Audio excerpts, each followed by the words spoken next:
एक गांव में रतन नाम का लड़का अपने भैया बिरजू और भाभी आरती के साथ रहता था। रतन आराम से अपने कमरे में लेटा था कि तभी बिरजू उसके पास आकर बोला, ऐसा कब तक चलता रहेगा रतन? तुम कोई काम धंधा करोगे या नहीं, या ऐसे ही दिन भर आवारागर्दी करते रहोगे?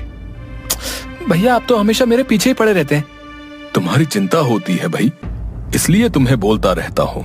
आज अगर माता पिता होते तो क्या वो भी मुझसे ऐसी बात करते? विश्वास करो भाई, अगर आज माता पिता जिंदा होते तो उन्हें तुम्हें देखकर बहुत दुख होता। रतन, मैं तुम्हारा बड़ा भाई हूँ, मुझे गलत मत समझो। कल को मुझे तुम्हारा ब्याह भी करना है। 4 पैसे अगर घर में कमाकर लेकर आओगे तो बाहर के लोग तुम्हारी ही तारीफ करेंगे। इतना बोलकर बिरजू कमरे से बाहर निकल गया। बिरजू की पत्नी आरती बिरजू से बोली, आपको रतन से इस तरह से बात नहीं करनी चाहिए, अब वो जवान हो गया है। तुम तो जानती हो आरती, माता पिता के गुजर जाने के बाद मैंने ही रतन को पाल पोस कर बड़ा किया है। मुझे उसकी चिंता होती है। और जैसे मुझे तो उसकी कोई चिंता ही नहीं होती। मत भूलो मैं रतन की भाभी हूँ और भाभी माँ समान होती है। तो फिर तुम ही उसे कुछ काम धंधा करने को क्यों नहीं कहती? मेरी बात तो वो मानेगा नहीं, हो सकता है तुम्हारी बात मान जाए। इधर रतन का अपने बड़े भाई की बात सुनकर मूड खराब हो चुका था। वो गुस्से से उठकर बाहर की तरफ जाने लगा। तभी बिरजू रतन की ओर देखकर बोला, अरे कहाँ जा रहे हो? कहीं नहीं भैया, थोड़ी देर बाद वापस आ जाऊंगा। अरे नाश्ता तो करते जाओ रतन। मुझे भूख नहीं है भाभी, बाहर जाकर खा लूंगा। इतना बोलकर रतन बाहर चला गया। बिरजू अपनी पत्नी से बोला, देखा, ये सब तुम्हारे लाड़ प्यार का नतीजा है। आरती, मुझे इस लड़के के लक्षण बिल्कुल भी सही नजर नहीं आ रहे। तुम तो बस उसके हमेशा पीछे ही पड़े रहते हो। अब उसे काम धंधे के लिए बोलने की तुम्हें कोई जरूरत नहीं है। मैं उसे प्यार से समझा दूंगी। इधर रतन गुस्से से घर से बाहर निकला ही था कि तभी गांव का मुखिया रास्ते में उसे मिल गया। अरे रतन, सुबह सुबह इतने गुस्से में कहाँ जा रहे हो भाई? मुखिया जी, भैया जब देखो मेरे पीछे पड़े रहते हैं, हमेशा बोलते रहते हैं कि कोई काम धंधा करो। वो कुछ गलत तो नहीं बोलता बेटा। मत भूलो, तुम्हारे बड़े भैया के तुम पर बहुत उपकार हैं। माता पिता के गुजरने के बाद उसने तुम्हें अपनी संतान की तरह पाला है। लेकिन मुखिया जी, मैं कोई बड़ा काम करना चाहता हूँ, छोटा मोटा काम नहीं करना चाहता। बिरजू इसी बात से डरता है रतन कि तुम बड़े काम के चक्कर में कोई उल्टा सीधा काम ना करने लगो। रतन, जीवन में कभी कोई ऐसा काम मत करना जिससे तुम्हारे बड़े भाई का सर नीचा हो। तुम्हारे बड़े भैया का इस गांव में बहुत सम्मान है। और रतन, काम छोटा हो या बड़ा, काम काम होता है भाई। अगले दिन रतन अपनी भाभी से बोला, भाभी मुझे माफ कर दीजिए, कल मुझे भैया की बात पर बेवजह गुस्सा आ गया था। अरे तुम्हारे भैया तुम्हें बहुत चाहते हैं रतन, वो तुम्हारी बहुत चिंता करते हैं। तुम्हें उनकी डांट का बुरा नहीं मानना चाहिए। बड़ों की डांट छोटों के लिए शिक्षा समान होती है। भाभी, मैं आज काम धंधे की तलाश में जा रहा हूँ। तुम क्या काम करने जा रहे हो रतन? बाजार में कोई ना कोई दुकान तलाश लूंगा। भाभी, मिठाई वाले की या किसी लोहार की। मैं अब मेहनत करने में पीछे नहीं हटूंगा और शाम को कुछ कमा कर ही लाऊंगा। इतना बोलकर रतन घर से बाहर निकल गया और बाजार में एक मिठाई वाले की दुकान पर बैठकर मिठाई वाले से बोला, मुझे काम चाहिए, क्या आपकी दुकान पर कोई काम मिल सकता है मुझे? अरे तुम तो बिरजू के छोटे भाई रतन हो। जहाँ तक मैं जानता हूँ तो मैंने सुना है कि तुम कोई काम धंधा नहीं करते और तुम्हारा बड़ा भाई तुमसे बड़ा परेशान रहता है। देखिए, अगर आपके पास कोई काम धंधा हो तो मुझे बता दीजिए, मुझे लेक्चर मत दीजिए। अरे माफ करना रतन, तुम मेरी बात का बुरा मान गए। अभी मेरी दुकान पर कोई काम नहीं है, जब होगा तो मैं तुम्हें बुला लूंगा। अच्छा? रतन वहाँ से चला गया और सीधा एक लोहार की दुकान पर जाकर बोला, क्या यहाँ पर मुझे कोई काम मिल सकता है? लोहार रतन की ओर बहुत गौर से देखता हुआ बोला, अरे तुम तो बिरजू के छोटे भाई रतनवा हो ना? हाँ, मैं बिरजू का छोटा भाई रतन हूँ। अरे भैया, लोहार का काम कितनी मेहनत का होता है तुम्हें पता है? और मैंने तुम्हारे बारे में सुना है भैया, कि तुम कोई काम धंधा नहीं ना करते हो। देखो रतनवा, ये मेहनत का काम तुमसे नहीं होगा, बता रहे हैं। लोहार की बात सुनकर रतन क्रोधित होकर अपने गांव की सीमा से थोड़ी दूर एक तालाब के किनारे बैठकर अपने आप से बोला, समझ में नहीं आता गांव वालों को आखिर हो क्या गया है। अरे पहले काम नहीं करता था, लेकिन अब तो काम करना चाहता हूँ। लेकिन अब कोई मुझे काम ही नहीं दे रहा है। रतन ने इतना कहा ही था कि तभी उसके कानों में एक बांसुरी की सुरीली आवाज टकराई। ये बांसुरी कौन बजा रहा है? इसकी धुन तो बहुत ही ज्यादा अच्छी है, मन को मोह रही है। रतन इधर उधर देखने लगा। तभी उसकी नजर तालाब के पेड़ के नीचे बैठे हुए एक साधु पर पड़ी। रतन उस साधु के पास चला गया। कौन है आप? और आपकी ये बांसुरी तो बड़ी सुंदर है। रतन की आवाज सुनकर साधु ने बांसुरी बजाना बंद कर दिया और अपनी आंखें खोलकर रतन को गौर से देखता हुआ बोला, तुम कौन हो? मेरा नाम रतन है। क्या तुम्हें बांसुरी पसंद है? जब मैं छोटा था तब मुझे बांसुरी बजाने का बहुत शौक था। मैं मेले में अक्सर अपने पिता से बांसुरी लेने की जिद पर अड़ जाता था। जो बांसुरी की कदर करते हैं वही बांसुरी की धुन पर खिंचे चले आते हैं। वैसे तुम काम क्या करते हो? अभी तो मैं कुछ नहीं करता, लेकिन काम की तलाश में हूँ। रतन की बात सुनकर साधु वो बांसुरी रतन को पकड़ाते हुए बोला, क्या तुम बांसुरी बजा सकते हो? रतन, हाँ हाँ, क्यों नहीं, मैं बहुत अच्छी बांसुरी बजाता हूँ।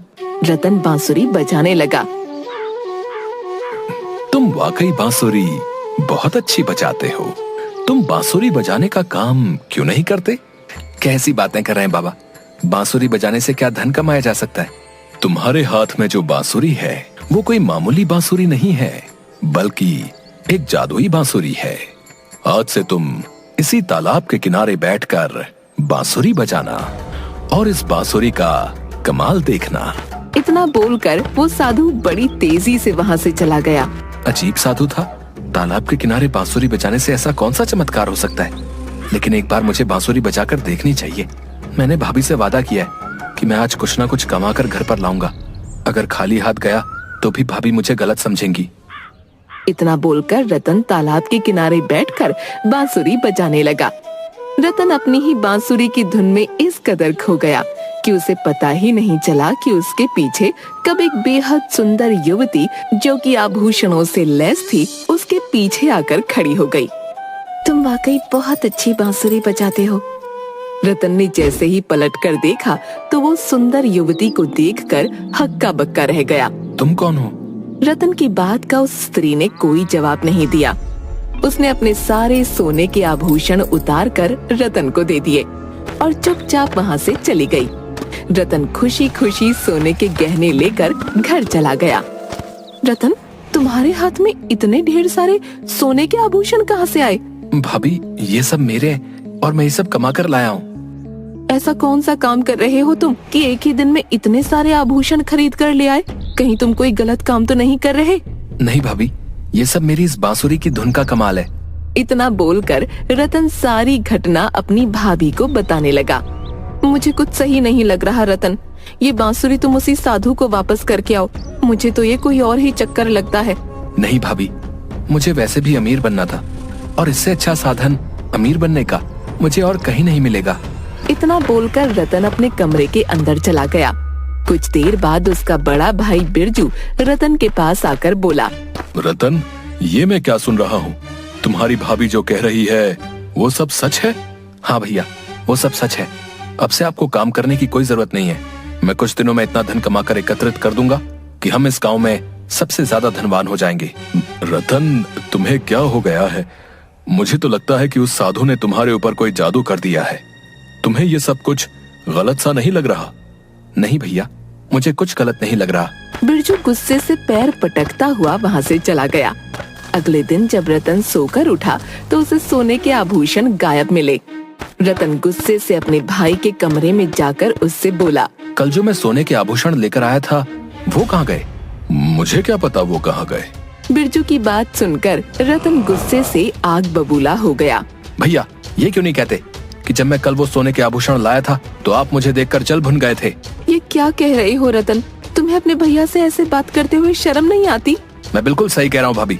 भैया को मेरी कामयाबी बर्दाश्त नहीं हुई और इसीलिए उन्होंने मेरे कमरे से गहने चोरी कर लिए। लेकिन कोई बात नहीं, मेरे पास ये बांसुरी है। रतन दोबारा उसी तालाब के किनारे जाकर बैठकर बांसुरी बजाने लगा। कुछ देर बाद उसकी आंख खुली तो उसके सामने एक सुंदर औरत जो कि आभूषणों से लैस बैठी थी उसे निहार रही थी। कौन हो तुम? उस सुंदर औरत ने कोई जवाब नहीं दिया। बल्कि अपने सारे आभूषण उतार कर रतन को देकर चली गई। ये बांसुरी तो वाकई चमत्कारी निकली। अब मैं ये सारा सोना घर नहीं ले जाऊंगा, बल्कि पहले मैं इसे बाजार में बेच दूंगा। रतन आभूषणों को लेकर सुनार की दुकान पर चला गया और सारे आभूषण सुनार की दुकान पर रख दिए। अरे भैया, इतने ढेर सारे सोने के आभूषण क्या कहीं से चोरी करके लाए हो क्या? चोरी करके नहीं लाया, बल्कि कमा कर लाया हूँ। इसे खरीदोगे कि नहीं खरीदोगे? खरीदूंगा, लेकिन आधी कीमत पर। ये कैसी बातें कर रहे हो? आधी कीमत पर क्यों? क्या तुम्हारे पास इसकी पक्की रसीद है? वो तो मेरे पास नहीं है। तब तो मैं आधी कीमत पर ही खरीदूंगा। बेचना है तो बेचो, नहीं तो किसी और दुकान का रास्ता नापो।